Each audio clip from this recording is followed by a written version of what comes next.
April 17th in Gabon marks the celebration of Women's National Day.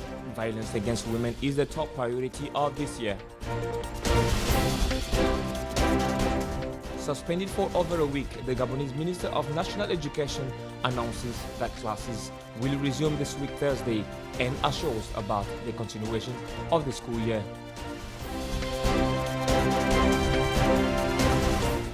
Finally, in Sudan, Omar el-Bashir was transferred to a maximum security prison of the capital. These are our top stories. Stay tuned for more details in this newscast.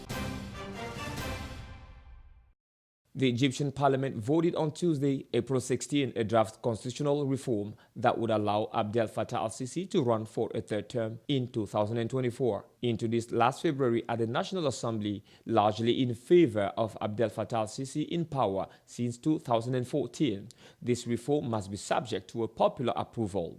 A draft constitutional reform that paves the way for President Abdel Fattah al-Sisi to remain in power until 2030. Also, the main amendment of this reform provides for the extension of the presidential term from 4 to 6 years. If the two-term limit is upheld, the text endorsed by 531 of the 596 members of parliament, which authorizes President Sisi 64 years to extend his current term to 2 years and to run for a third term in 2024. His opponents, who consider this as a new step towards the consolidation of authoritarianism 8 years after the revolution of the 25th of January 2011, have little illusions about the outcome of the poll. They denounce the lack of debate as the campaign for the yes is in full swing in the media in the street of Cairo. Other constitutional amendments increase the control of the judiciary by the executive and institutionalize the political role of the army, established as guardian of the constitution, democracy, the fundamental cohesion of the country, and its civil nature. The commemoration of the 21st edition of the Gabonese National Women's Day began this Wednesday, April 17th, starting with a popular march against violence on women, organized by the First Lady Sylvia Bongo Ondimba, which resulted in the awarding of a prize to an association that campaigns against violence on women. They are numerous Gabonese women, more and more determined to impose themselves in this decade devoted to them in this country from the year 2015 to 2025. They are numerous Gabonese women, more and more determined to impose themselves in this decade devoted to them in the country from the year 2015 to 2025 for the empowerment of women. Instituted for 21 years as a moment for celebrating the rights of Gabonese women. This National Day usually highlights the socio-economic activities of our country's female population, with particular reference to a phenomenon that is gaining increasing momentum in our society, which is regular violence against this category of the population. Noting, however, Gabon's ratification of certain international human rights instruments, such as the Convention on the Elimination of All Forms of Discrimination Against Women. Esther Londo revealed alarming figures from the year 2015 Gender-Based Violence Survey. According to these data, over 54% of women face physical violence, while over 82% experience economic and sexual violence, and nearly 90% on sexual violence. Nevertheless, in Gabon in recent years, institutional and political progress has been made to reduce violence of all kinds against women. After 2 days of discussion between the Minister of Education and all the stakeholders in the education service, classes are scheduled to resume this Thursday throughout the national territory. The new text establishing the conditions of scholarship allocation in Gabon will not be applicable this year. It is the official statement of this institution that puts an end to 2 days of negotiations between the government and the Ministry of Finance, National Education, and all those involved in this sector.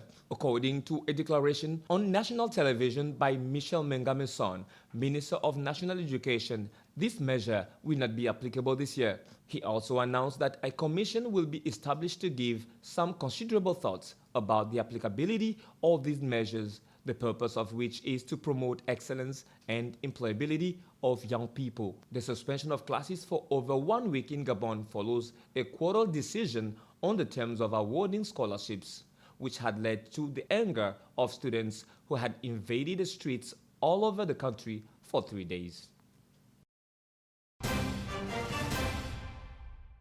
Former Sudanese head of state Omar el-Bashir was transferred last night to a maximum security prison in Khartoum. According to several witnesses, the area of this prison in the north of the capital was occupied by a large number of soldiers and members of paramilitary groups. When former President Omar el-Bashir was overthrown on April 11th, the Transitional Military Council had announced that he would not be transferred to the International Criminal Court, but rather he would be judged in Sudan. For one of the members of the Military Council, General Jalaluddin Sheikh, the decision to whether extradite Omar el-Bashir to the International Criminal Court will be taken by a government elected by people and not by the Transitional Military Council.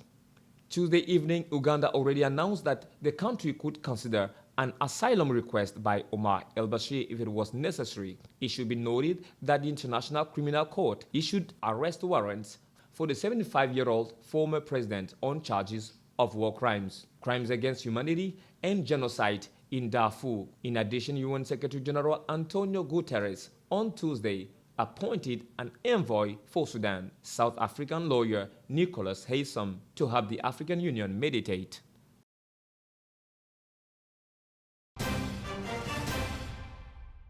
The Libyan National Unity Government said to have never committed to blocking migrants in Libya and warned to join with jihadist fighters unless Marshal Khalifa Haftar walked back. Well, I think the interest of the whole Europe to see a democratic and peaceful Libya. And the North Africa, as a government of national accord and the government of Libya, we are very clear. We are capable and will to defend Tripoli, and we will go beyond this to take back all his troops where it come from. Metik assured that if the civil war spread in this vast oil country, 800,000 Africans could try to reach European shores. Moreover, he warned that in case Marshal Haftar's troops kept walking, the National Unity Government armed forces would no longer be able to handle more than 400 prisoners of the jihadist group, the Islamic State, currently in the country. To Libya, Haftar is trying to send a message to the people on east side of Libya. This is a war between East and the West, and this is not the case, and this is damaging the Libyan society. In 2017, Rome entered into an agreement validated by the European Union with the Libyan authorities to train and equip the Libyan Coast Guard. From July 2017, a more controversial section with Libyan militias had led to a drastic reduction in resignation.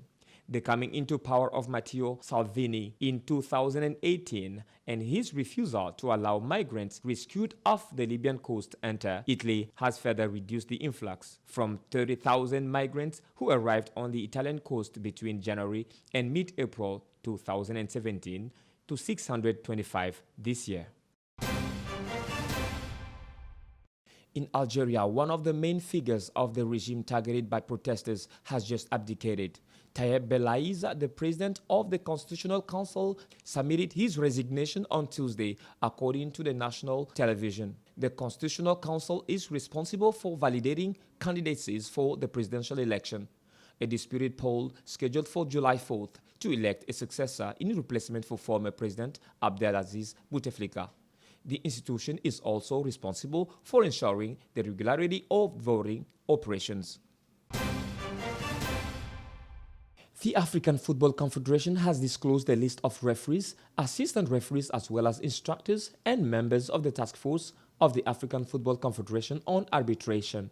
This preparatory training will take place in Morocco from April 28th to May 5th, 2019, in order to better assess the physical abilities of those shortlisted before the competition scheduled in Egypt 2019. The pre-selected referees will be submitted to theoretical and medical physical tests with the objective of proving their ability to handle the most prestigious football competition in Africa. Any referee failing the test will be disqualified and will not take part in the competition. Eric Otogo Kastan is the only Gabonese man in black shortlisted as central referee for this competition. Appointed a few weeks ago as head of the task force of the African Football Confederation, Pierre-Alain Mungengi, former international referee and member of the Committee of Referees of the Confederation, will compete on behalf of the group he chairs. As a reminder, the role of the arbitration task force is to prepare the selected referees for them to be able to handle the biggest African football tournament in Egypt this year. April 17th in Gabon marks the celebration of Women's National Day.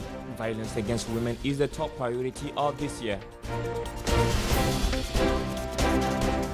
Suspended for over a week, the Gabonese Minister of National Education announces that classes will resume this week Thursday and assures about the continuation of the school year.